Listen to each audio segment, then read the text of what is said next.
do have a quick question on Miami and Mario Cristobal. Sure. Slim, what's up, man? What's going on, Ballard? Not much. We're talking everything really in the ACC, but with you here, I guess I'll go ahead and ask this question. What about Miami and Mario Cristobal? Because my friend Chess went ahead on the Unprofessional Sports Show one night and said that Miami was going to win the ACC finally.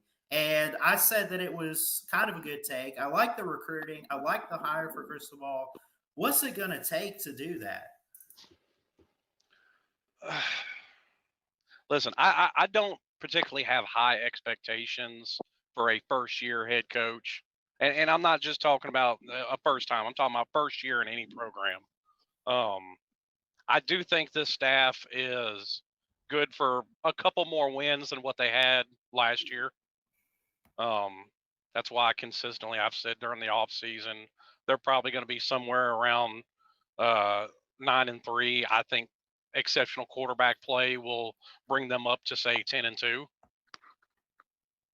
Real quick, just as a Clemson fan, 1,000% agree with you. 10-2 program on the rise. They're going to be sneaking into the playoff conversation within 3 years.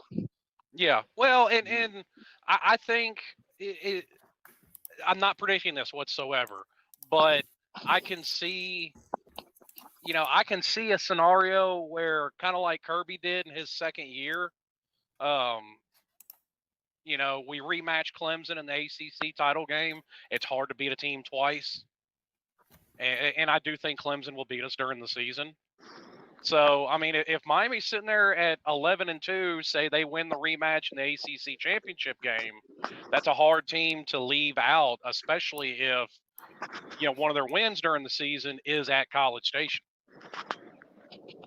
Yeah, that's going to be a big game to circle. I think early on with that Texas A&M game, I'm not saying you have to win that, but with everything Texas A&M brings in and the hype around that program and Jimbo Fisher, if y'all could keep that game close, like I know Clemson won there, but even if they had lost and they had that's a tough environment, and that's going to be a test to see where Miami's at.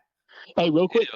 I think I'm a little bit opposite from you on one take. I think they do have to win there, because if they don't win there, then you have to beat Clemson twice, and I just don't think you can beat Dabo Swinney twice. I do agree it's hard to beat Dabo twice, but I also think opposite side of that coin. I mean, what I said is not untrue at all. That it's hard for Clemson or any team to beat any other team twice in a year. Agreed. That's why I said I think that's why that Texas A&M is a must win. Because let's say you do, I'm not saying it's impossible at all by any means. Let's say that we do beat you regular season. Let's say then you do beat us, ACC. That still gives you 2 losses though if you don't beat A&M, and I don't think you get in with 2 losses.